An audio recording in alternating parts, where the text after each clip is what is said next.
America Foundation. My name is David Gray. I direct the Workforce and Family Program here at New America. And on behalf of the Foundation, I'm pleased to welcome you to the Faith Line discussion with Dr. Eboo Patel.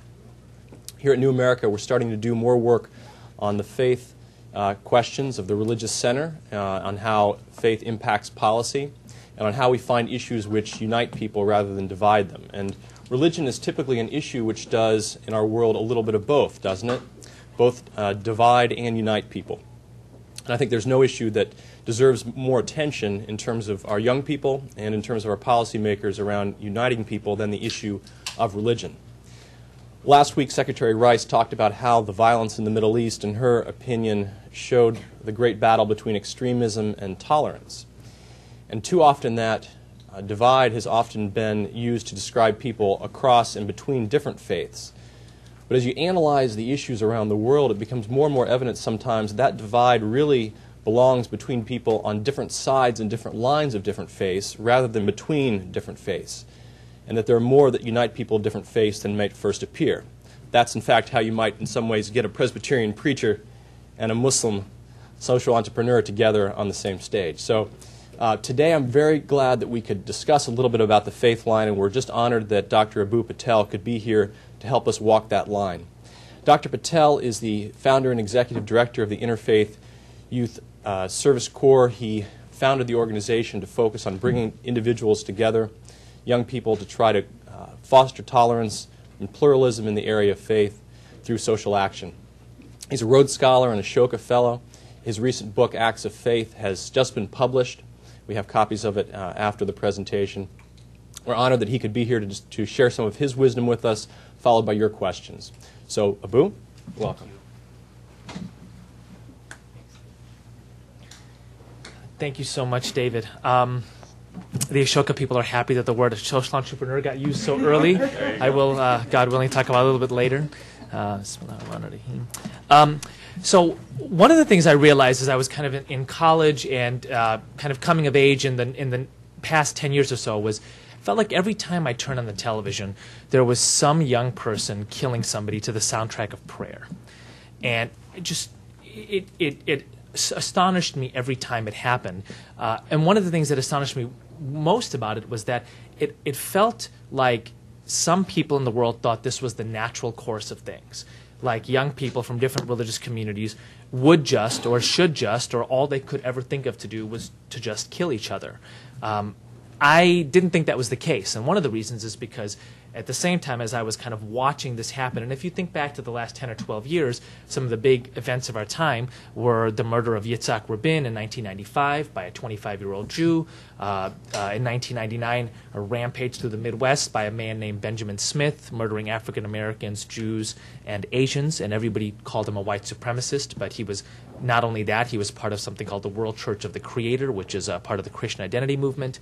Of course, the attacks of September 11th, perpetrated by the vast majority of people in their 20s. You know, all of these kind of incidents of young people of faith killing other people. I didn't think that this was kind of the natural course of events. I didn't think that this was inevitable. And one of the reasons for that is because across the 20th century, my heroes were people of faith. King, Gandhi, the Dalai Lama, Farid Essek, Badsha Khan, Thich Nhat Hanh, Dorothy Day, Jane Addams. And it was kind of clear to me that faith had motivated powerful movements for social action. And so actually what we were seeing in the world was an anomaly. Young people of faith killing each other was not only an anomaly, but a violation of the very ethos of all of these great traditions that had given rise to these giants who had frankly shaped the 20th century. So I decided to disappoint my immigrant parents from India and to spend a lot of time investigating this question, mostly through the course of the organization I founded, the Interfaith Youth Core, and more recently in the course of this book that I just wrote, Acts of Faith. And I want to talk about how I unpack this at three different levels. One is the kind of 50,000-foot level, which is basically a new theory of the world. How can we describe what's happening in the world right now? What's the best paradigm for that?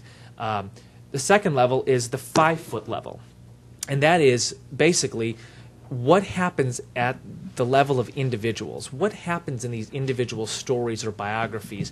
How does a normal 7-year-old kid named Hasib Hussain, who gets his candy from Ajmal Singh's corner shop in the north of England when he's a kid and loves playing with a plastic soccer ball on the streets of his town, how does he get on a train 12 or 14 years later on July 7th, 2000 and I think it was 2005, and kill a dozen people? What happens at that individual level? Okay, so, and what connects 50,000 feet, this kind of paradigm of the world, and 5 feet, what happens at the level of the individual? And there are a number of theories about this, right? One of the theories around is that Muslims just like to kill people, and that's what makes 1.4. That's what makes individual Muslims, and it has to be all of them, of course. Their theology requires it. Their sources, their textual sources require them to be on one side or the other side of what I call the faith line. That's one of the prevalent theories in the world. Another theory in the world is religion requires people to kill other people. And you get a lot of this from Christopher Hitchens these days, and Sam Harris, and Richard Dawkins, et cetera, et cetera. I actually think it's a lot less complex than that, and I'll get into this a little bit later. It's what we're looking at, what connects the individual level at 5 feet and the geopolitical level at 50,000 feet is something that you and I have a lot of experience in, which is what are the sociological influences in our lives? Who are the people around us? What are the programs that we've been a part of?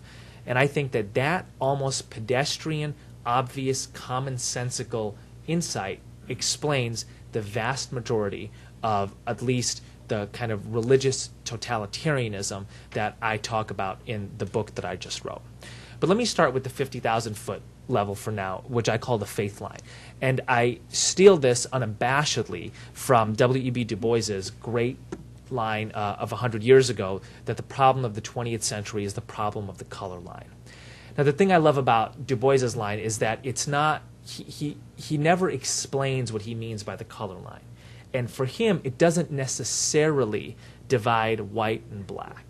Okay, I think that Du Bois is far more sophisticated about it. In fact, there's a great Du Boisian line: "Every night I go home and read William Shakespeare, and he winces not."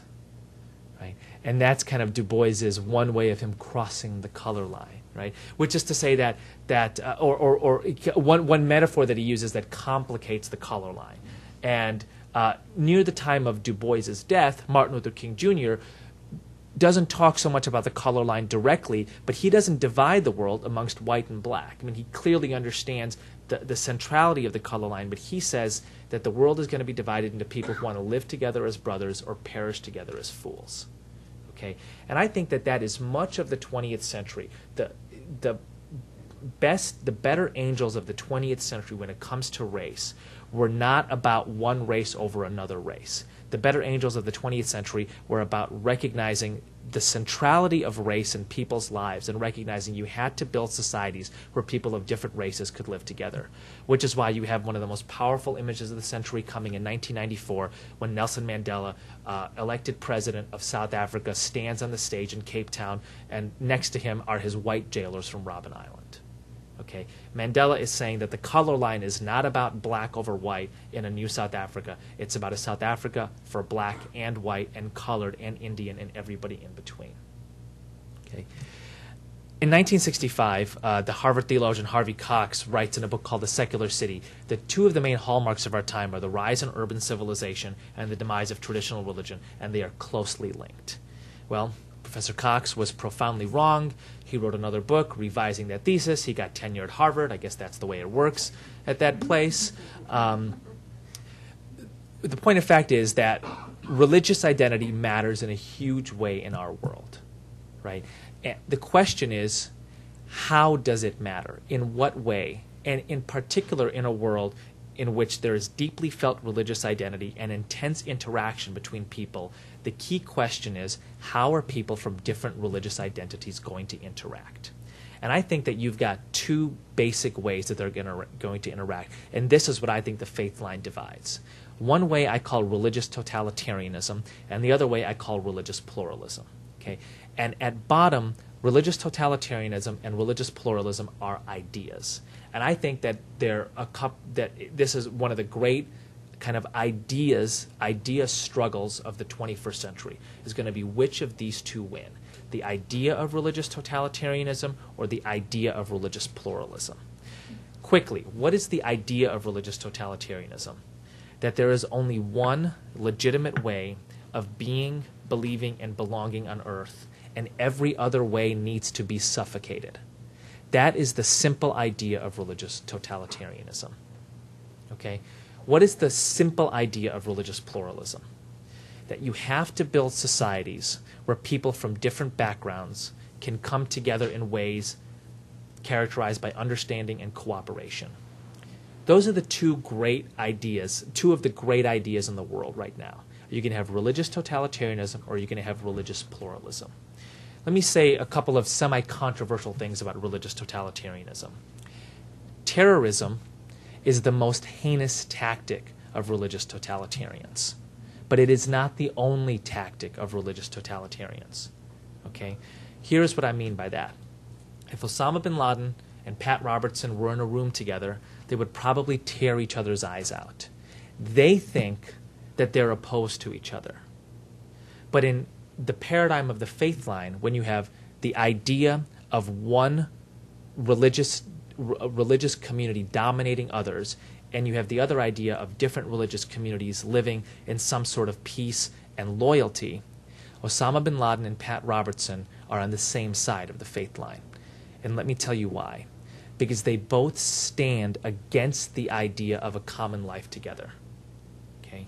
Now, this is DC. I imagine there's a lot of blogger types in the room, a lot of ways of getting what the provocative thing that I just said out into the world, and I might be called all kinds of heinous names on the internet. Let me just say, I am not equivocating these two characters. I am not saying Pat Robertson or Osama bin Laden are the same at all, right?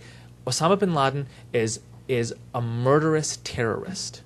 Pat Robertson is not in the same way. If I was in the same room with Pat Robertson, he wouldn't put a gun to my head. Okay? But as Woody Guthrie said, I've been all around the world. I've seen lots of funny men. Some will kill you with a 6-gun and some with a fountain pen. Okay? And think about this. If Pat Robertson ran the country, would you want to send your kids to the public schools? Okay? That's the definition of a totalitarian. It is not only the methods by which that person uses to achieve totalitarian status. It is what that person or that group does when they arrive there. And will they seek to suffocate others? Okay. Let me say a couple of other things here. I think that there are very, very few totalitarians in the world. Okay? Evangelicals are not totalitarians. Evangelicals who think that I am going to hell are not totalitarians, right? Traditionalist Muslims are not totalitarians. Orthodox Jews are not totalitarians. In other words, just because you have an exclusive or traditionalist or conservative theology or way of being in the world does not necessarily mean that you seek power and seek to use that power to suffocate others. I'm using religious totalitarianism in a very, very narrow and specific way. And the definition is that if this group gets power, will they seek to suffocate others? Right? And by the way, I'm not the only person saying this. Chris Hedges just put out a very important book called American Fascists. Martha Nussbaum just put out a very important book called The Clash Within on India, on how a group that got elected in a democratic way, the BJP, once it acquired power, used that power to suffocate the minority in that country through, for example, its curriculum in schools, through, for example, its use of the police force. Right? So that's the idea of religious totalitarianism. The problem, of course, is that you have multiple religious totalitarian movements in the world today, each a part of different religious communities, but all of them are fundamentally against the idea that the vast majority of humanity believes in. And that idea is that you have to build societies where people from different backgrounds can live together in some sort of mutual trust and loyalty. That's what I call pluralism. Okay. Now, what is pluralism not? Pluralism is not the requirement that you have to believe that your version of heaven allows everybody in. You don't have to. Rick Warren is a pluralist. But that doesn't mean I belong in his idea of heaven. Rick Warren wants to have a country where everybody can thrive. And that means his ideas can thrive. And that means that he can put out his ideas as powerfully as possible, and if people are attracted to them, they will come to them of their own free will. But if Rick Warren ran the country, the school curriculum would not dramatically change. He is a pluralist, although he is a theological conservative and a religious exclusivist. He is not a religious totalitarian. Okay? I think that the vast majority of the world stands on the faith line. There are very, very, very few people who are genuine religious totalitarians. And there are too few people who are actively on the side of religious pluralism. I think the vast majority is standing on the faith line, inclining towards pluralism. But what we need right now is a movement that is allowing them to participate in building the great idea of pluralism. And I'll tell you who I think are amongst the most important people in that movement is young people. And there's a couple of ways that I come to this. First of all, as I said earlier, I felt like every time I turn on the television in the last 12 or 15 years, there's some teenager or some 20-something whispering the name of God and killing somebody else. Right? What is it about being young and religious that somehow, what is it about religious extremism that it is a movement of young people taking action? Right? And that's just empirical. You make your list of people involved in religious violence, the vast majority are young people. What's going on there, right?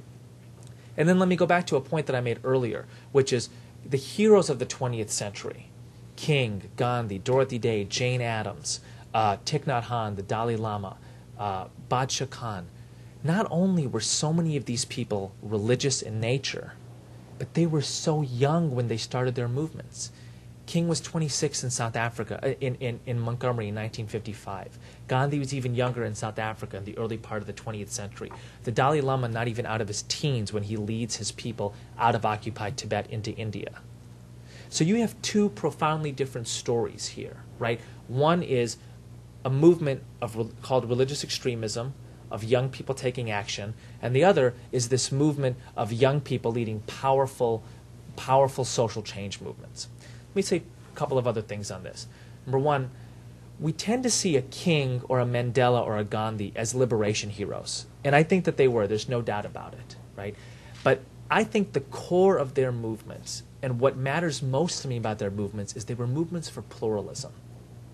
So King's ultimate aim was not just the liberation of one race in America. It was the creation of an America for all people.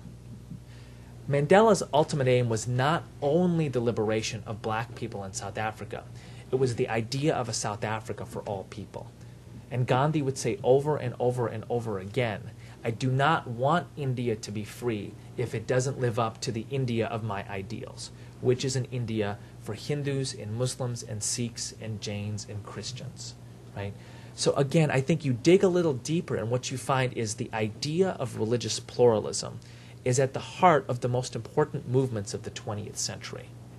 So now you have even more sharply different stories. And I'm kind of watching this as I'm coming up in 95, 96, 97, 98, and as I'm becoming more and more involved in my own religious tradition, religious identity as a Muslim, and connecting even more deeply with that. And because I think that the idea of religious pluralism is so important, I start going to the conferences where I think that this is being discussed and where this is being spread, which is interfaith conferences. And there is an important movement in the world today that could be called the Interfaith Movement. There's a number of organizations all over the world that host conferences and run activities and put out documents. And I would go to these things, and I would look around and I'd be like, where are the young people?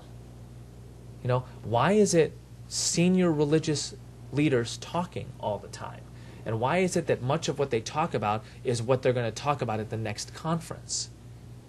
And part of it is that I was 22 years old, 23 years old, my hair was on fire, and my heroes were Dorothy Day and King, and I thought that the only way you could be a full human being was having your skin on the line and your name on the street in a very hardcore social justice fashion.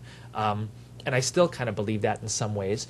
But the other part of it is that if religious extremism is a movement of young people taking action and interfaith cooperation is a movement of old people talking, we lose. It's that simple. I mean, part of it is a demographic reality. We live in a very young world, particularly the most religiously volatile parts of the world, India, Iran, Iraq. These are very, very young places. I mean, the median age in Iraq is 19.5. 70% of Iran is under 30. More than 70% of India is under 30. Very religious places, right? What kind of religious identity are these young people going to have? And do they read documents that are prepared at interfaith conferences? The answer to the second question is no. The answer to the first question, I think, is up to us. And that is kind of the third part of what I'd like to talk about. What connects 50,000 feet and 5 feet?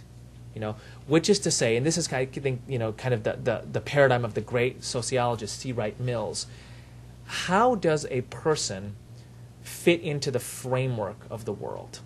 And that's a good part of what this book, Acts of Faith, is about. Is I kind of went back in the biographies of some of the most prolific, some of the most high-profile religious extremists of our time, Osama bin Laden, Eric Rudolph, and others, and said, what happened?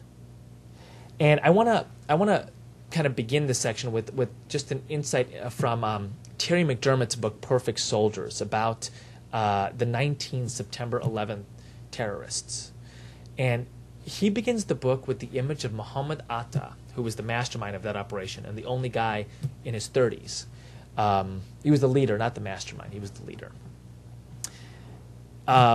Muhammad Atta wearing blue flip-flops in his apartment in Hamburg. And what Terry McDermott says is, the unfortunate truth is these September 11th guys, they were normal people, right? And Eric Rudolph, who bombed the Atlanta Olympics and several health centers and nightclubs in the South, is a normal person. And Yigal Amir killed Rabin, probably a normal person. Benjamin Smith, probably a normal person. What happened? Were they born to be terrorists? No. The same thing happened to them as happens to you and I. They had a set of influences which put them on a particular path. Okay? So you look back in the life of Osama bin Laden, who's born to this very wealthy Saudi family. And he goes to an elite school in Saudi Arabia called Al-Thagar School, which is kind of a British-style academy. And at Al-Thagar School, there is a teacher, a very charismatic man in his late 20s, who runs an after-school soccer program for the teenagers of Al-Thagar. And at this soccer program, he starts telling these kids stories of how the Muslim tradition calls them to violence. And these kids start absorbing these stories in the context of the same thing that you and I did when we were growing up, in an after-school program. Right? And Osama bin Laden not only absorbs these stories, he decides he has to act on them. And not only does bin Laden decide he has to act on them, he figures out the trick that this teacher used at Al-Thagar, which is, who is my market if I am peddling religious extremism? It's 15-year-olds. That's who I go after, right? And if you look at the discourse of a bin Laden, which I write about in this book, if you look at the discourse of a Zawahiri, they're like a corporation marketing a product to 16 to 24-year-olds. It's like they've done their market research, and they've figured out the psychology and the interests and the inclinations of this particular age group, and they're just going after them. So Zawahiri says, after the Afghan campaign of the 1980s, he says, I noticed that the Muslim youth came together in the name of Islam against under the banner of Islam against the infidel.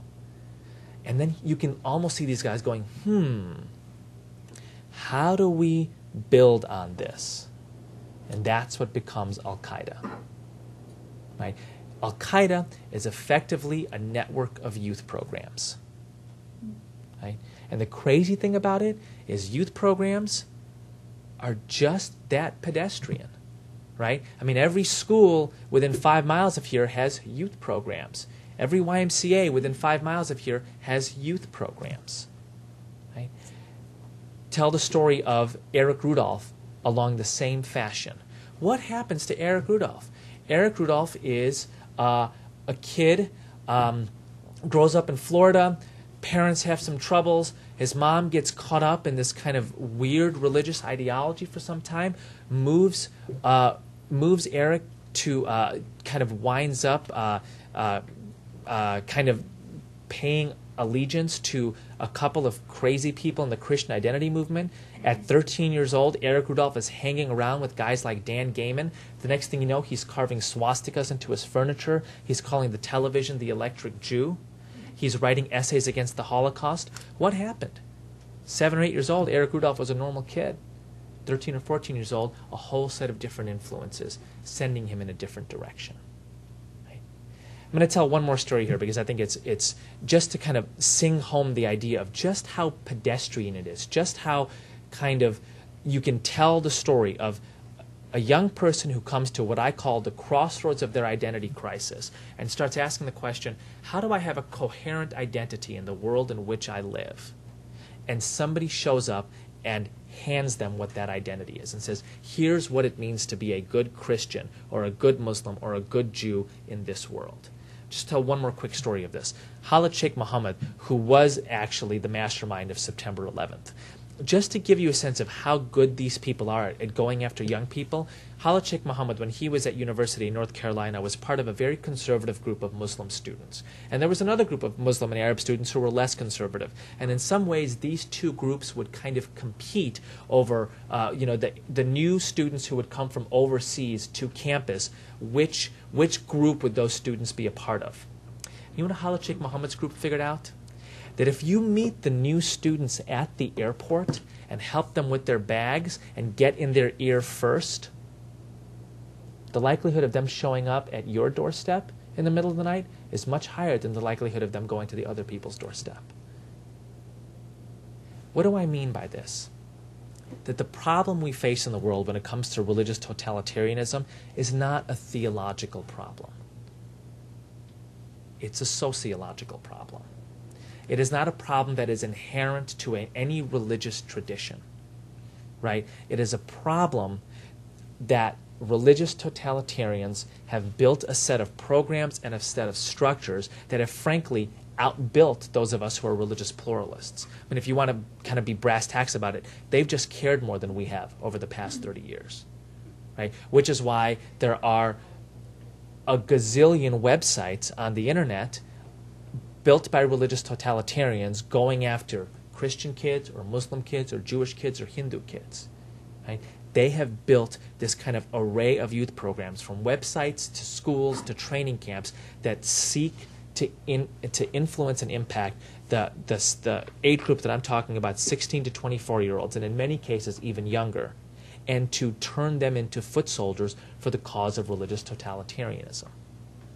So I kind of look at this and I'm thinking to myself, well, why is it that those of us, the vast majority of the world, who cares about, or at the very least inclines towards pluralism, why haven't we gotten our act together, right? And I think that the first thing here is we have to say that the existing paradigms in the world are not only wrong, they are deeply dangerous, okay? The Clash of Civilizations paradigm is not only wrong, it is nefarious, it is poisonous, and I'll tell you why it's poisonous. Because it acquires the force of inevitability. It acquires two things. What? Number one, it leads into essentialist thinking. All Muslims have to be like this, right? And number two, this idea of inevitability, that Muslims and Christians are inevitably at odds with each other. So all you can do if you are part of the Christian group is seek to dominate the Muslim group. Because the only thing that they can ever be is totalitarian. So your best chance of living in a peaceful world is to somehow dominate them. Right? I want to point out why those things are wrong. Number one, why is essentialist thinking wrong? And let me give you the best single example of this, because the example that the Huntingtonian thinking, because I don't think all of this comes from Huntington. I think that there is a Huntingtonianism that has kind of emerged, right? But one kind of central element of Huntingtonian thinking is, well, the Muslim sources say that Muslims have to be violent. Look at these 5 verses in the Quran. And when I write a blog for the Washington Post on faith section, and what people write back to me, I'll write all these nice things about examples of Muslims doing mercy in the world, and how some of my my best friends my entire life, including now, are Jewish, and how we find the shared values between our traditions, and so on and so forth. I read all these nice things, and people will say to me, well, Eboo, why don't you just come clean and say you're a terrorist? And first of all, I'm kind of like, why do you want me to be a terrorist? I mean, I feel like you wake up in the morning with an investment in the idea that I'm a terrorist. And it's like me being a terrorist will make you happy, right? What kind of a weird worldview do you have that you are invested in the idea that not only I, but 1.4 billion people who share my religious identity are all totalitarians? Okay, so that's the one weird thing. The second weird thing is they point to these verses in the Quran, which of course exist, and they say, see, these verses require you to be a terrorist, and if you're not a terrorist, you're violating your religious tradition. Well, let me just say 2 quick things on this. Number one, the Constitution of the United States, a document that I worship, not quite in the same way that I worship the Holy Quran, because that is revealed directly by God, but that I believe is a document of that I revere deeply, has a clause that I do not revere deeply. And you know what that clause is? That black people are 3/5 of a human being. Okay? Now, I'll tell you something. I don't think America is inevitably and inherently racist because its source document says that. But that's the type of thinking that other people are promoting around Muslim source documents. Let me give you another quick example, which is the Bhagavad Gita. Anybody familiar with the text of the Bhagavad Gita? I love that text. It's probably the central text in the Hindu tradition, which has a lot of important holy texts. But it's essentially an exhortation to war. Okay, that's the story of the Bhagavad Gita. Is Arjuna, who is a Hindu leader, is in a situation where he has to be at war against his kinsfolk. And Arjuna in the Bhagavad Gita says, I don't want to be at war. And God, in the form of Krishna, descends from heaven. And you know what he tells Arjuna? You have to fight. It is your duty to fight. Okay. And you know who used this text as his kind of leading light? Gandhi. So now tell me, how is it that what is explicitly an exhortation to war can become the central text of the 20th century's paragon of peace? Well, the answer is that the relationship between believer and text in a religious tradition is very complicated. And religious texts are read and interpreted in multiple ways. We Muslims have an idea that's called that there's a zahir to the text, there's an exoteric dimension, and there's a batin to the text. There's a hidden dimension, right? That's only one kind of hermeneutical tradition. There are multiple ways in which religious believers engage religious traditions and their texts. Okay. So, what's an answer? Well, an answer is, I think, that those of us who believe in pluralism need to articulate it sharply, right? That pluralism, societies where people from different backgrounds can come together to build understanding and cooperation. And then we need to build structures that give rise to those types of societies. And the structures that we build have to not only focus on young people, but have young people as their leaders, which is why I started an organization about 9 years ago called the Interfaith Youth Core. And the big idea of the organization is that young people have to be and can be the leading architects of cathedrals of pluralism. And we have to have a social movement in which the big idea is you have to create concrete forms of pluralism everywhere in the world, so many cathedrals of pluralism that there are not enough terrorist bombs to destroy all of them. And it is young people who are the architects of those cathedrals of pluralism. And what we do at the Interfaith Youth Core is not run programs, okay? Because the truth is, when you run a program, you focus on 30 kids, or 300 kids, or 3,000 kids, or you scale to 30,000 kids. And every time you scale, it takes that much more infrastructure. What we're trying to do at the Interfaith Youth Core is catalyze, resource, and network a movement. It's something that Eric Schwartz, who's here, is very central to, something that several other people in here are very central to. And a movement is an idea in the culture that people are participating in. Right? There is an environmental movement, an environmental idea that the earth has precious and finite resources and people need to protect them. And that idea is lived in our culture in a variety of ways, all the way from the most pedestrian example of recycling, all the way up to the development of green technologies. Well, similarly, pluralism has to be that kind of idea and that kind of movement. And it has to be young people who are building its cathedrals. So a couple of things that we do at the Interfaith Youth Core is say, we need to train you in how to build concrete examples of pluralism. And part of that training is you need to know the shared values that different religions have. You need to have organizing skills to be able to bring people from different religions together. You need to be able to facilitate discussions of those people on how their different religions have shared values. And then you need to be able to tell this story in public. You need to be able to tell the world that, hey, listen, for all your Clash of Civilization stuff, for all your, Muslims can only be dominating or evangelicals can only be dominating stuff, I got to tell you, on my college campus or in my city, we bring Muslims and evangelicals together, and they don't argue. In fact, what they do is they clean up the dirtiest river in our city every year, and we're sure grateful to them. And when they come and do that, they say that they do it out of their religious tradition. Right? Those are the kind of examples that we need to be building in the world today. And a big part of what the Interfaith Youth Core is about is identifying the young people who can do that, networking them together, and then training them and resourcing them with the skills to be able to run those projects. So this is the New America Foundation. I want to just close on one note, which is about America. I think that America, over the course of the 20th century, fought for two big ideas. And it got two big ideas right. One idea was free markets.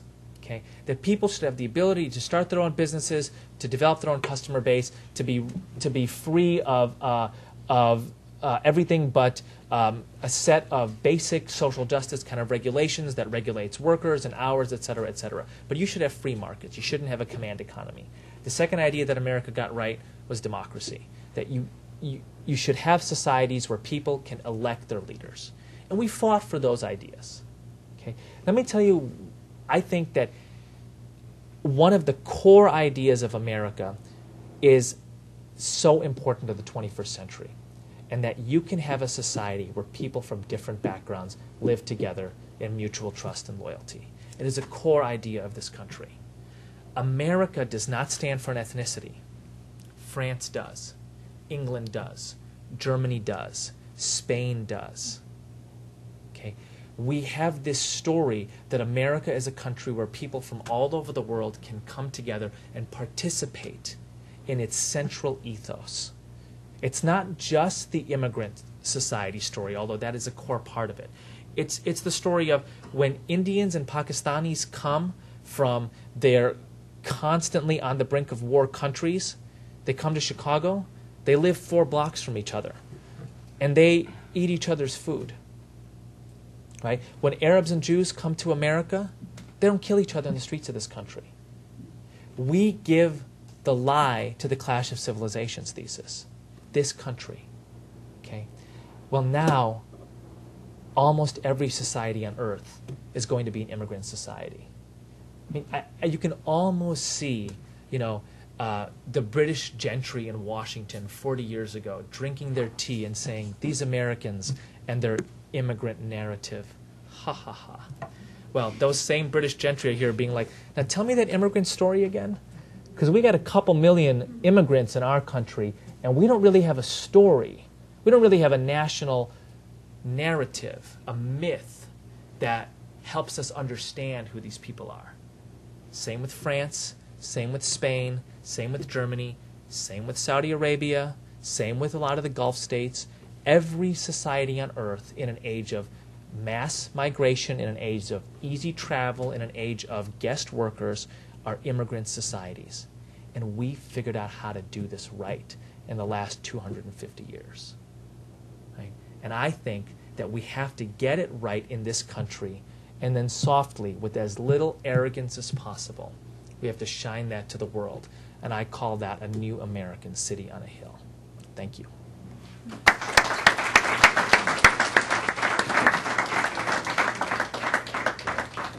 Well, thank you, Eboo, both for your work and your commitment, and also for taking the time to present some of your thoughts here today. Greatly appreciate it. I wanted to take the prerogative to ask the first two questions, and then perhaps we'll have a great dialogue here with Eboo, and we'll open it up for your discussion. I wanted to just really follow up on the two things you ended with. First, in terms of internationally, certainly a lot America can teach the world a lot we've done in the last 200 years in terms of pluralism. I was just curious to see what we can learn from some of the other countries that are doing things right, either countries that have identities explicitly or countries that are even more diverse in different ways than ours. And I know from the book there's a lot of interfaith organization and organizing going on in different countries, but first, sort of, what is there that we can learn from some of the other cultures and countries as we do our work of trying to get along in this country? And then secondly, before that, you talked a little bit about the Interfaith Youth Core and what you were doing with organizationally in terms of the movement. I'd be curious to hear a little, to go to the level below that about the kind of interactions that people of different faiths have had in America that you've seen, and for examples of lives changed, or how does it work when people are actually doing some of the social work that people learn, either is it through reflection on their tradition after their work, or how is it that they come to more tolerance and pluralism out of the specific hands-on work that they do? So this should be on here. Okay, great. David, thank you for those questions. I'll take the second one first. I end this book with the story of a young Muslim and a young Jew in an Interfaith Youth Core activity. And what was interesting about Jen and Saida is that they both grow up in a very conservative religious household, almost not interacting with people from different religions or different backgrounds at all for the first 12 or 14 years of their lives. And then, their parents decide that Jen's parents, they're not going to send her to Jewish school anymore, and Saida's parents that she's not going to go to public school also. And so when they're teenagers, it's kind of the first time when they first begin being a part of broader American society. And their parents are scared out of their minds about what that's going to do to their religious identities, because one of the reasons they've kind of kept their kids in the bubble of the Jewish world or the Muslim world is precisely to nurture their religious identity. Now, at the Interfaith Youth Core, we believe strongly in strengthening, maintaining, nurturing, developing people's particular religious identities. And I think because of that core part of our organization, Jen and Saida's parents both decided, okay, part of how we are going to have our kid be both a Jew, be a strong Jew in a diverse society, or a strong Muslim in a diverse society, is we're going to have them be part of the Interfaith Youth Core Chicago Youth Council. And what that group does is it comes together on a weekly basis to, on one week, do a tutoring project with refugee children, and on the next week, talk about how their religion inspires that central value of hospitality. Okay, so what happens is, these two kids, and of course there's more than just these two kids, but this particular Jew and this particular Muslim had a particularly intense relationship, which is why I'm focusing on their story. They build these relationships while working together, while seeing the other person tutor, right? And that's a really strong relationship when you're actually working together. And I think it's one of the central insights of the service learning movement, that when you bring people together to do actual work, building houses, cleaning rivers, tutoring children, they build unique relationships. And then the next week, they're coming to the table and they're saying, well, Said is saying, well, listen, in the Holy Quran, in Surah 93, it's this chapter on how the Prophet, may the peace and blessings of God be upon him, he feels bereft at one point. Revelation has stopped, and God says to him a little bit later in a revelation, I have not left you, nor have I forsaken you. Did I not find you a beggar and an orphan and lead you? And now you should not leave aside the beggar and the orphan. And so Saida tells the story of how, as God did for the Prophet, we are meant to carry on that ethos in the world. And then Jen tells stories out of Exodus and Deuteronomy in the Hebrew Bible, and the importance for the Jewish tradition of you were strangers once in Egypt, so never treat the stranger as such, treat them like a neighbor. So they're kind of sharing these texts, right? And at one point, they have this really intense conversation about the Israeli-Palestinian conflict. And politics is something we don't deal with directly at the Interfaith Youth Core. One of the reasons is because we think every time Muslims and Jews or Muslims and Hindus get together, all they talk about is politics. So what we want to say to them is you can actually talk about something else. We want to teach you how to have a different conversation. At one point, politics comes up, and in this case, the cameras happen to be rolling, and there's a documentary film being done on us. It's the first time it came up, and I'm kind of nervous about this. And Saida tells the story of how, although she believes deeply in the Palestinian cause, she didn't go to a particular protest for Palestine because of the anti-Semitic things that are sometimes said at those protests. She said, I just can't participate in that because I know you.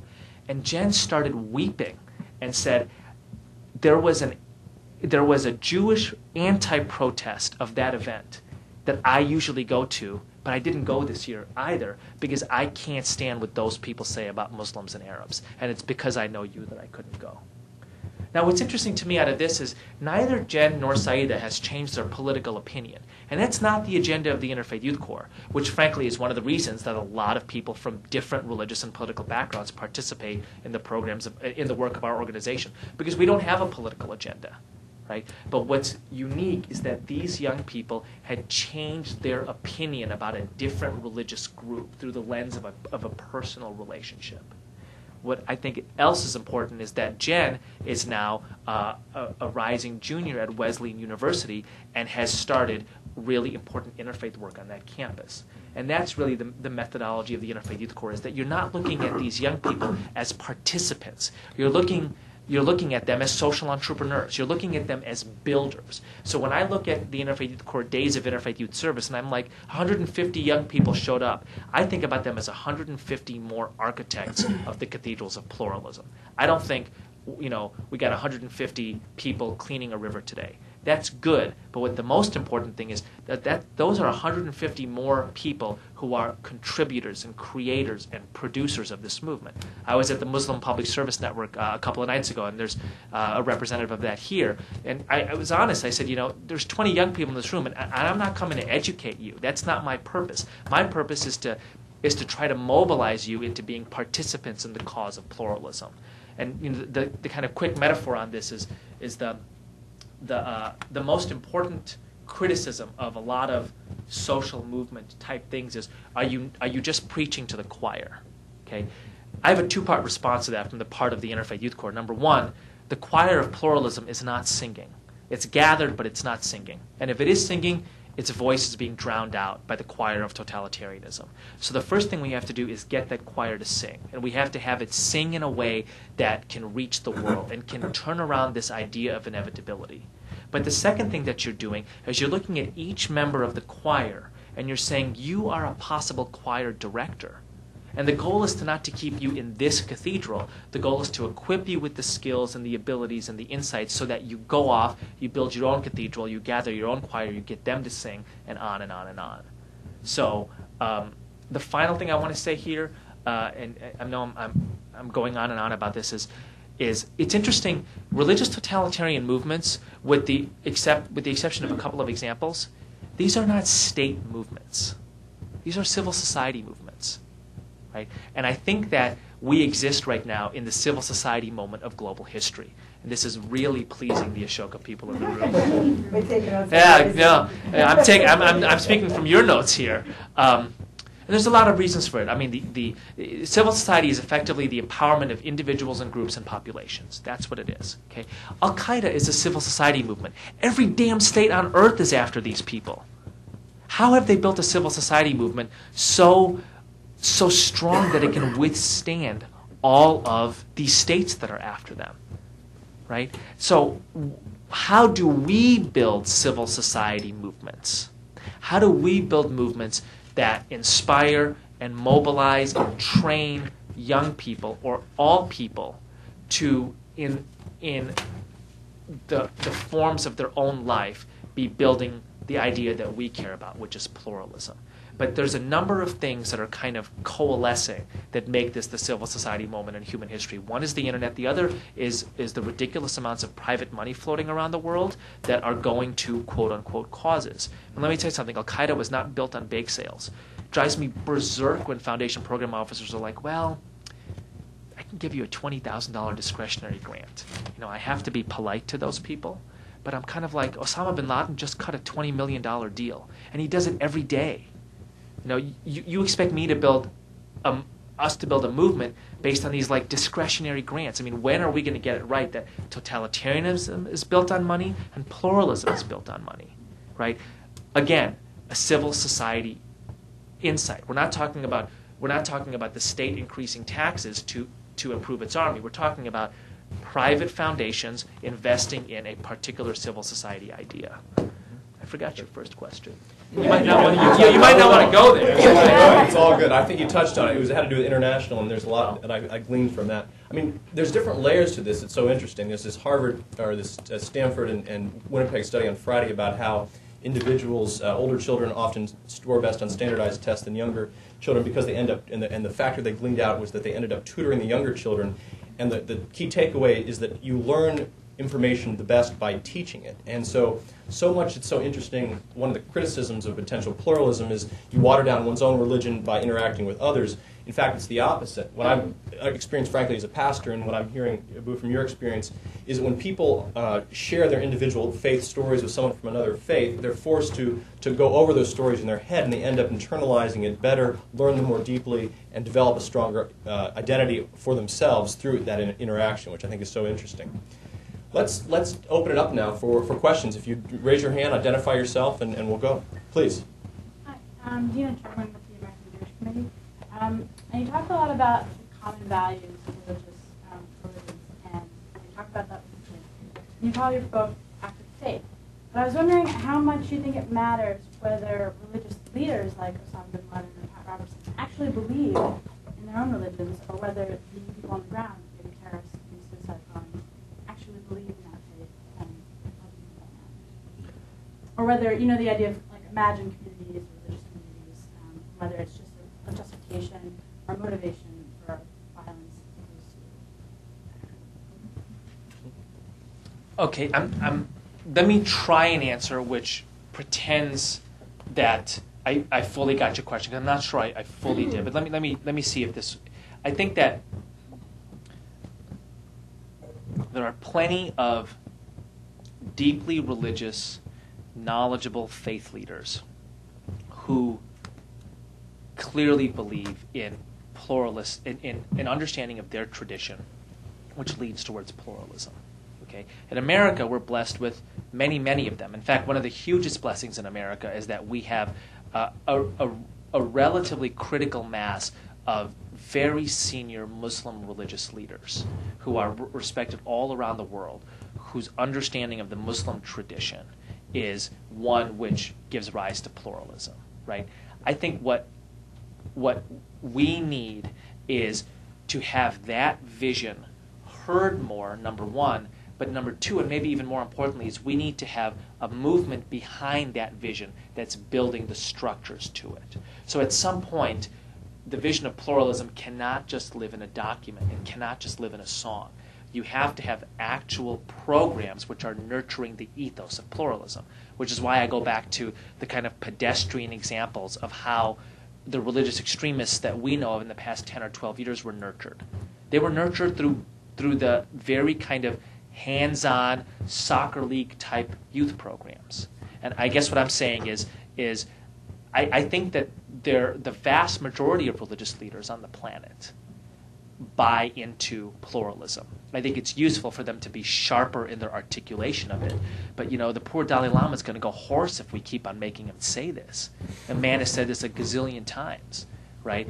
Where are the kind of the structures and the programs that are nurturing this? Let me give you a quick example of this, okay? Why doesn't every religious community on earth have 4 Fridays or Saturdays or Sundays or whatever your Quran school or Hebrew school or Sunday school day is? Why isn't 4 of those days every year devoted to teaching shared values between different religions and bringing young people from different religious communities together to build understanding and cooperation. Why isn't that just kind of part of the natural course of things? And one of the organizations I admire the most in the world, started by an evangelical Christian named Millard Fuller, is Habitat for Humanity.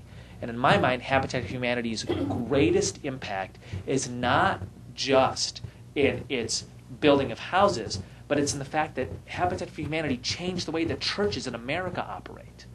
So over the past 30 years, what a pastor will say is, the pastor used to say, okay, who's doing our Christmas sermon and who's preparing our Easter baskets this year? Now the pastor says, who's doing the Christmas sermon, who's preparing the Easter baskets, and when are we doing our 2 Habitat for Humanity projects? In other words, Habitat for Humanity changed the format within religious communities so that it's just par for the course that you do a Habitat for Humanity project. One of the big ideas of the Interfaith Youth Core is, to borrow again from Ashoka language, to change the pattern in our societies such that it is part of the natural course of things that young people from different faiths are engaging in ways that build understanding and cooperation.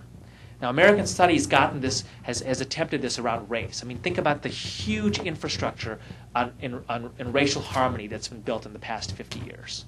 I mean, the AJC has done a lot of work in racial harmony, and really, thanks be to God for that. Why don't we have the same infrastructure for interreligious cooperation? Great. Okay. Yes.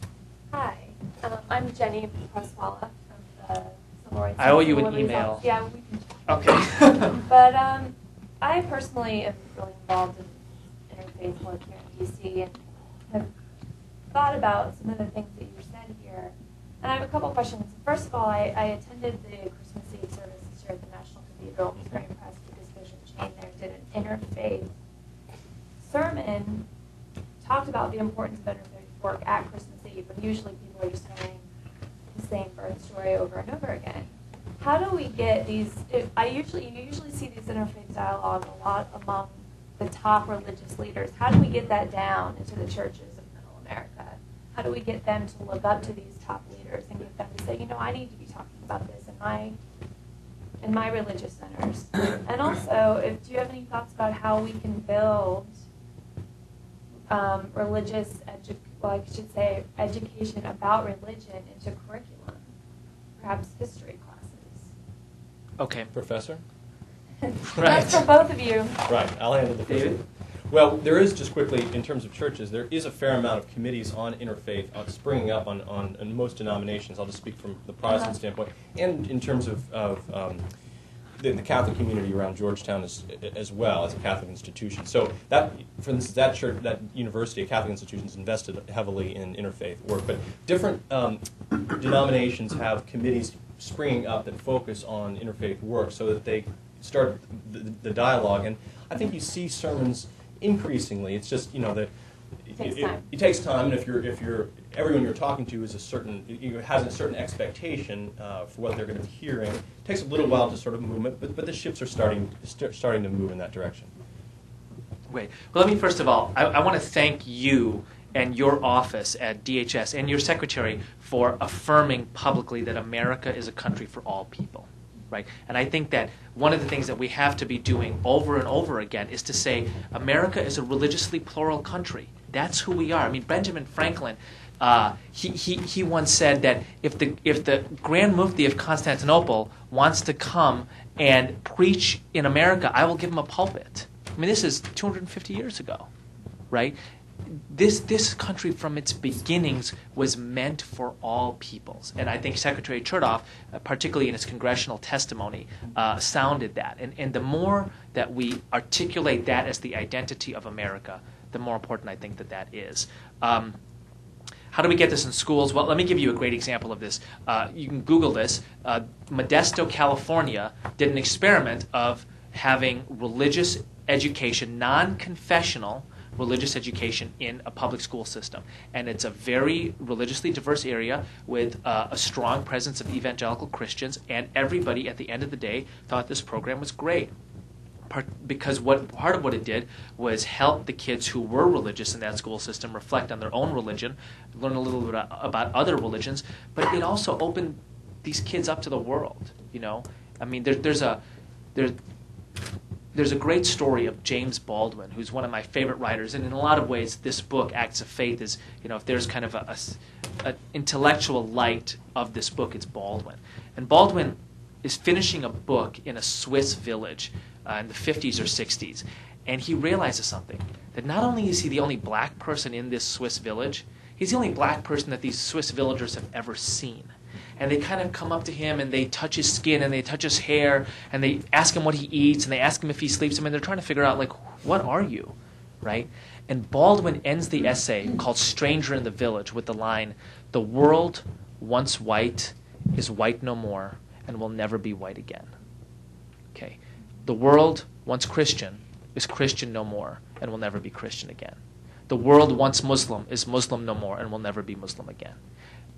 Which is to say that you can no longer live in this world with only knowledge of your own religious tradition. You have to understand how other religious peoples function. Stephen Prothero just wrote an important book on this called Religious Literacy, but this has been kind of a premise in religious studies circles for a long time. I mean, Wilford Cantwell Smith, this was the central focus of his work for a half century.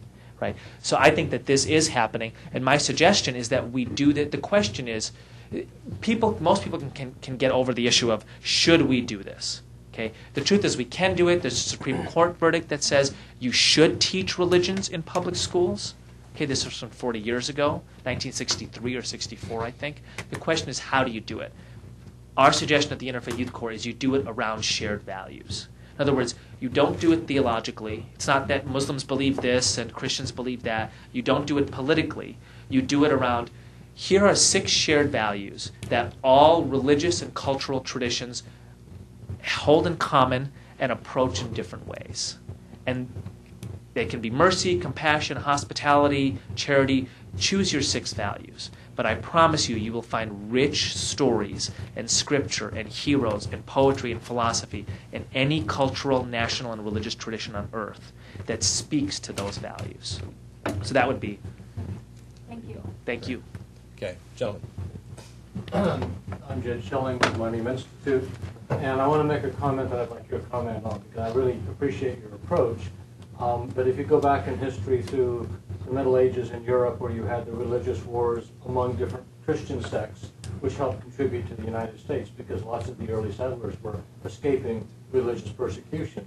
And that's why they had a pluralist base here that, as you know, that didn't extend beyond the white people to begin with. But I see in the extremists, many of the movements, they are exploiting the religion for political power reasons. And they're using it to establish a base for building an autocratic political system.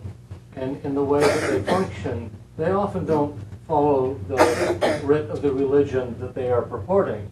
They are establishing the political power on the earth, not divine, but mortal power, and using the religious base as a way of establishing that to build a sense of community, as you mentioned, among the youth and things like that. So you have on the one side the good religious people who are trying to bring people together to promote the ethics of the various religious groups, which are quite overlapping and similar.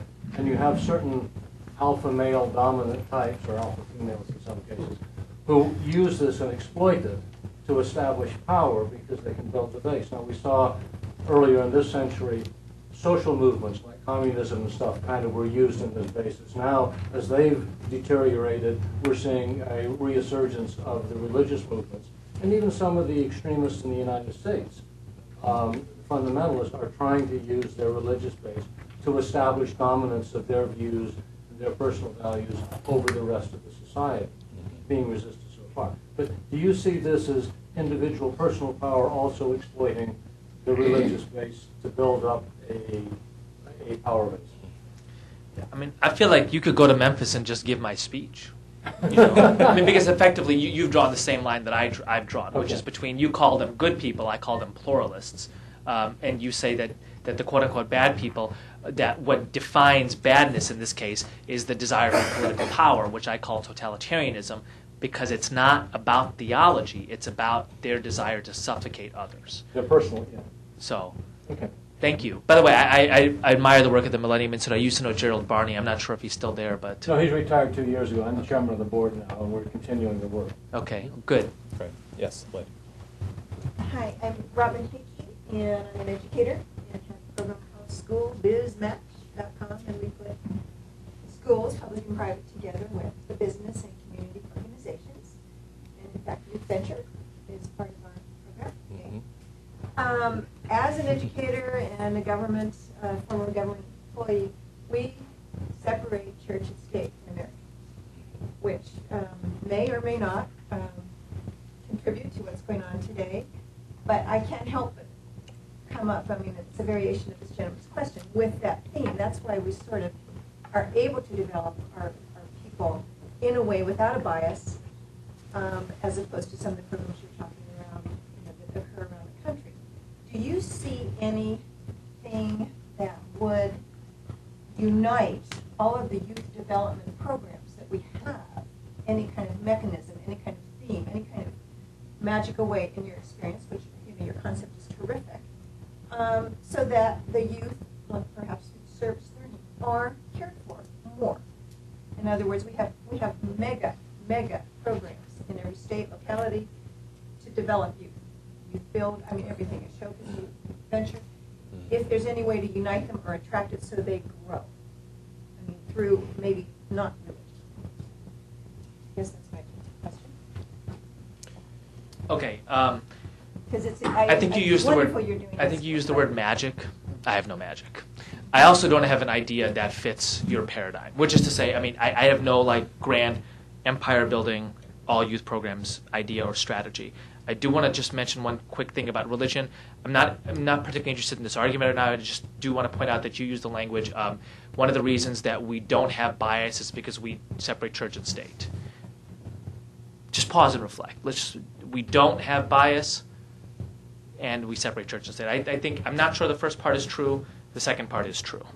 I am not. Teachers, for example, really are pressed upon, to view diversity as a huge value in their work. I agree. There's just the First Amendment stuff. I'm not an expert on it. There is something called the First Amendment Center here in D.C. that's led by a guy named Charles Haynes, who I don't know, but who is very broadly respected. And I would check out his stuff on the teaching of religion non-confessionally in schools, and check out the Modesto experiment. You can find it at the First Amendment Center. Thanks for your question. It's a great question. The balance between specific allowing maximum local autonomy, whether it's what's taught in schools or whether or not it's local boards in terms of workforce or whether or not it's individual youth programs, balance between resources either coming from the state level or from the federal level or from a foundation level, trying to create best learnings across is a very interesting balance. And, church and state's an interesting balance, but so is how do you create the legs for different organizations while respecting the unique differences of local communities and local leadership. More questions? Yes, lady. My name is Barbara Schubert. I'm not affiliated with any organization, but I've done many years of community building. My question maybe is outside the purview or the discussion here, but I can't help but wonder whether pluralism as a way to include people who don't have religion. And I have a hint of what you might say in that you don't address so much religion, you address values and how people behave. But how do you include people, or do you include people who don't believe in God? I think that's a great and important question. Thank you for that. The easy answer is pluralism, obviously, conceptually, has to include all sorts of people. You have to have societies in which people from all backgrounds and all belief systems live together in mutual trust and loyalty. The specific mission of the Interfaith Youth Core is to focus on people who are part of religious communities. But because we work with young people and young people live in fluid environments, we often get people who are not religious in our in Interfaith Youth Core days of service. And I'll tell you what happens is when we ask people to share stories of inspiration from their faith traditions on why they serve others, those kids share different types of stories.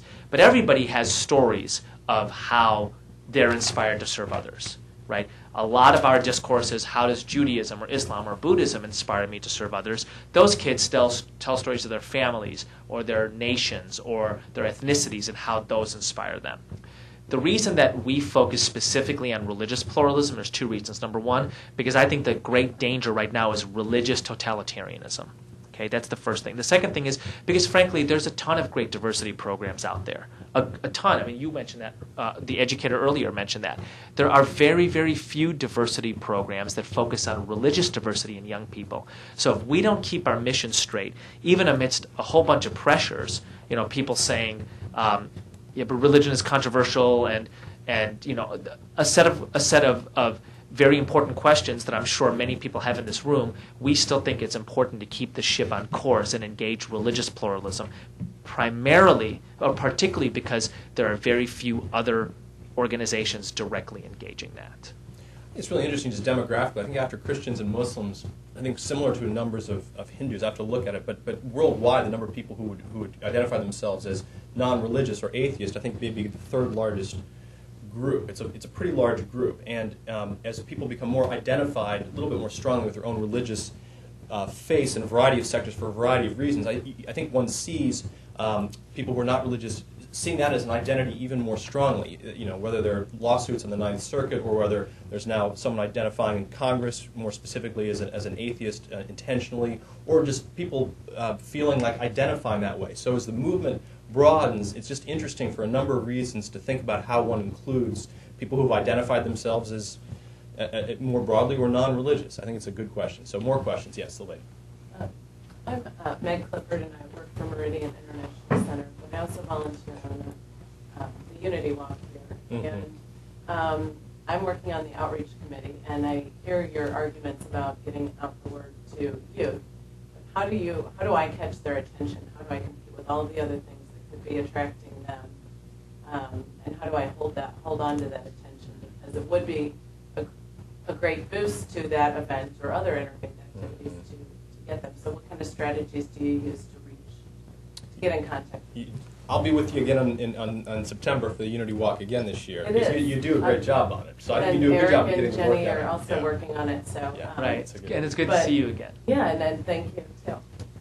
I mean, I think the answer to that question is it's a strategy, right? How do you get more young people involved? And I think the way you do it is you find a couple of young people who want to get involved, and you have them get their friends involved. I mean, the way we work is we found a couple of young people who were a part of and respected within their religious communities to get involved in an intensive program at the Interfaith Youth Core 5 years ago called the Chicago Youth Council. And then all of a sudden, you had busloads of Muslim kids showing up for the days of Interfaith Youth Service. Well, how did this happen? Well, Yusra got them involved. Well, how do all these Jewish kids know about the Interfaith Youth Core? Well, Jen would tell them. You know what I'm saying? So it really is the social entrepreneur strategy, which is you find 4 or 5 or 6 socially entrepreneurial young people, and you say, listen, you're going to make this is going to happen to the extent that you make this happen. Right? And I got to tell you, I mean, this is literally what religious totalitarians do. What strikes me about religious totalitarians is, the myth is that religious totalitarians speak to the kind of deficit in young people. So the most victimized young people are the most likely to become religious extremists. Well, maybe in some regions, but in the stories that I tell in this book, that's actually not the case. And I think that religious totalitarians have a really profound understanding for the psychology of young people's desire to be powerful. Here's what I mean by that. Here's what religious totalitarians say. Our community used to be a glorious people. We used to be a giant people. But now look at us, living in the gutter, living in the slums. Okay? You can return us to triumph. You can return us to greatness. Here are the keys to the kingdom. That is a very powerful line for a 15-year-old. And I think that one of the things that mainline, quote-unquote, religious communities get absolutely wrong is their best line to religious kids in their community is, why don't you design the T-shirt for the annual conference? You know, I mean, in other words, they play to the child in the 15-year-old instead of playing to the part of the 15-year-old who desires to really have an impact in the world. And I would like to think that that's one of the reasons that the Interfaith Youth Core attracts the type of young people we attract, because we treat them like creators and contributors. And as I said, I mean, I get this from Ashoka. I get this from the social entrepreneurship movement, that if you look at people in the nonprofit sector as bureaucrats, well, don't expect them to act as anything but bureaucrats. But if you look at them as creators and contributors and architects, then they might in fact act in that way, right? You have to have the right group of young people to start with. I mean, if our Chicago Youth Council 4 or 5 years ago was the wrong group of kids, we might not be here today. But because that group was the right group, and 5 years later they're playing serious roles in the organization and the movement, I think that we got off to the right start. Great. All right, so in the interest of time, we're going to now start moving towards 2 questions apiece, and then let Eboo respond to the 2 questions. So let's take 2 questions here. I'm Victor Bassett, consultant in national security policy. It's a very interesting analysis, but the question is, what's the solution? And your solution is basically populist, that is approaching from the bottom and spreading this all around. There are 2 basic means in influencing society. One from the top, the government, second from the bottom. You are using soft power from the bottom. The Bush administration uses hard power. They say, well, here's a terrorist, what do you do with him? You kill him. That's a simple solution. Now, the idea is how to unite the 2. The element that could unite them is the foundation. You passingly mentioned this. How do you involve foundations in this? Well, that's the big question. But have you approached the government, or is there any effort in the government to use soft power against terrorists, something like what you do, or use both approaches? We've got to kill them, and we've got to convert them. Okay, and let's take the second question here. So we have 2 and 3. My question deals with the definitions of pluralism and totalitarianism, and the totalitarianism. You said you have to be in power before you. So I was wondering how you define that there are a few totalitarians not everybody's in power, and also the pluralism that how you got that there's few pluralists, and then some from the Associated Baptist Press. I'm kind of interested in The what? The Associated Baptist Press. We're kind of interested in how the concept of evangelical missions and Greek people press, how that fits in. I think those are great questions. I'm going to start with yours and then circle around to yours, because I think that there's an overlap. So totalitarians, I think the litmus test for a totalitarian is, if you got into power, would my people thrive? Okay, so it's not just a naked, do you actively seek power? But if you got into power, would I want to send my kids to the schools in your society? Right? So that's the first thing. The second thing is, in my version of pluralism, American Baptists who want to do missions, Mormons who want to do missions and call people to their way of being, Muslims who want to convert people, they can absolutely be pluralists. Okay? Because, again, the litmus test is very, very clear, and the group of totalitarians is very, very narrow, which is this whole power thing. Now, the question is, and I think that what I find most striking is people who have a very strong evangelical personal credo, but are very strong public pluralists. And I think that we have great examples of this. I mean, I got to tell you, I'll tell you a quick story about Rick Warren, right? Rick Warren and I disagree on basically everything, right? We disagree on a lot of things politically. We disagree on a lot of things theologically. I saw him speak at the Aspen Institute 3 years ago in front of 500 people, and I baited him. I stood up and I said, Reverend Warren, my name is Eboo Patel. I'm an American Muslim, and I started an organization called the Interfaith Youth Core that brings young people from different religious communities together to serve others. How do I get evangelicals involved? Okay, and Rick Warren could have said, you're on the wrong path, young man, and you got to come to Christ. Okay, now, he whispered that to me in private, but in public, he said, your work is very important for the world, because when I go to Africa, at the end of every dirt road There's no government agency, but there's a church or a mosque. And that church or that mosque could be working together to solve the crisis of AIDS in Africa. Right? So I think that that's a fantastic example of somebody who has, in one part of his or her life, prosecutes his religious creed of, or his religious, what he feels like is his religious calling of conversion. And another part of his life says, but even if I do not convert you, I want to work with you. You see what I'm saying? And I feel like that is a unique challenge that people from evangelical traditions, be they Christian or Muslim, and my friend Eric Schwartz often likes to say that Buddhism is one of the great evangelical traditions in some incarnations also.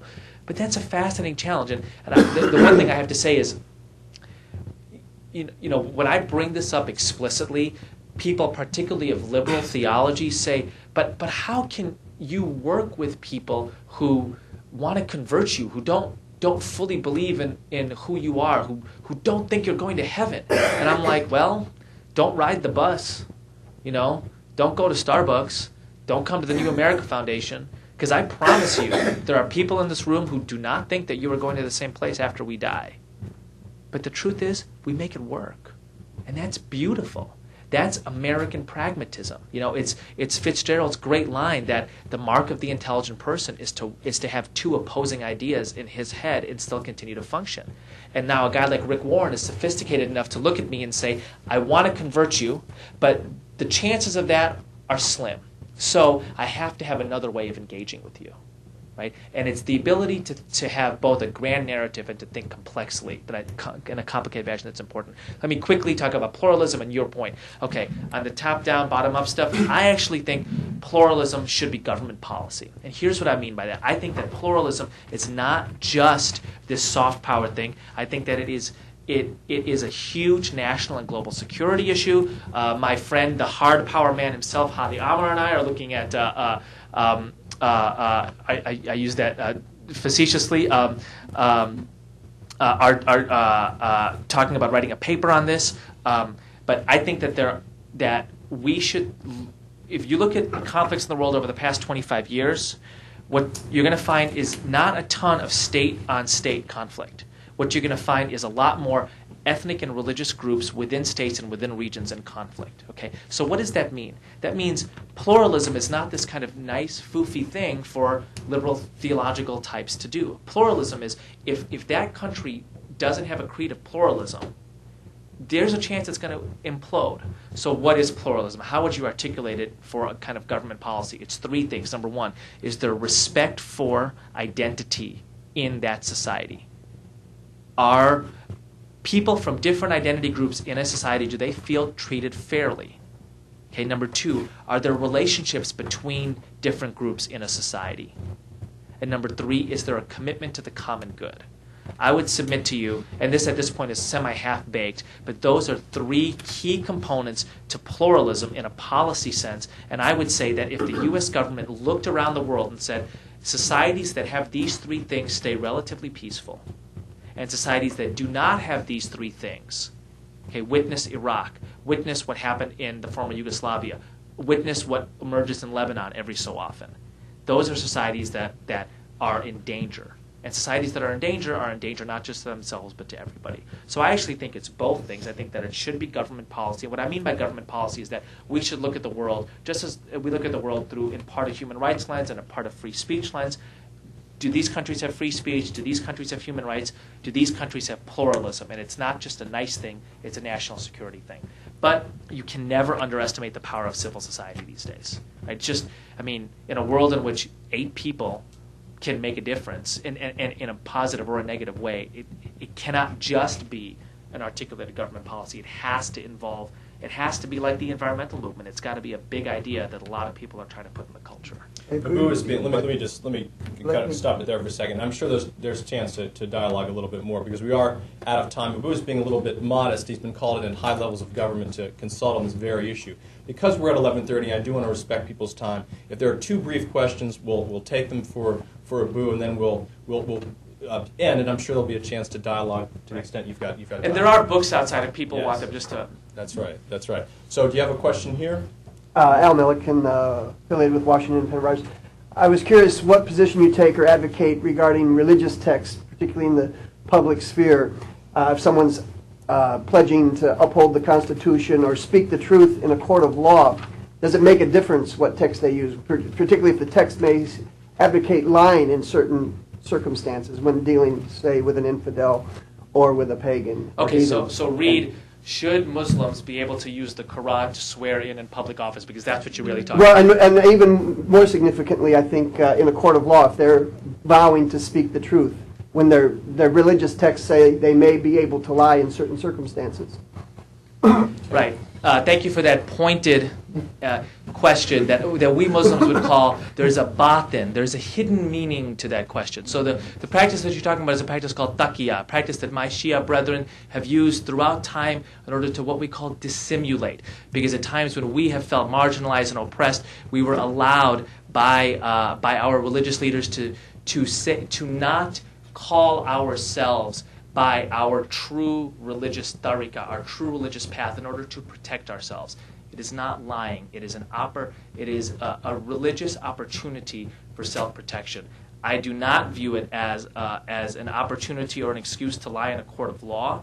I viewed it as a historical necessity for survival at certain points in time. So I think that people should be careful at looking at other people's religious practices and trying to make them nefarious. Because the truth is, you don't want that to be true, so why begin from the assumption that it is? Right? Let's if we can ask questions in a manner that say, well, listen, here is an ethos that we all buy into, and I'm interested in how your narrative leads to that ethos. Be very, very happy to engage in that discussion. Right? So one ethos is an ethos of survival as a minority community, which the Shia and Islam have been since the beginnings of Islam. And I think that is a spirit that all minority communities have faced. But that is the practice you're talking about. It's taqiyya, and it's a practice that has been used for historical survival reasons in the Shia tradition. Okay. All right. So given Eboo's schedule and given your respecting your time, I wanted to close it there. I'm sorry, but I'm sure we'll have a chance to dialogue. You can stop and check out his book. You can ask him what it's like to hang out with the Dalai Lama or any other important question that's on your mind. Thank you for joining us at the New America Foundation. Thank you, Eboo, very much.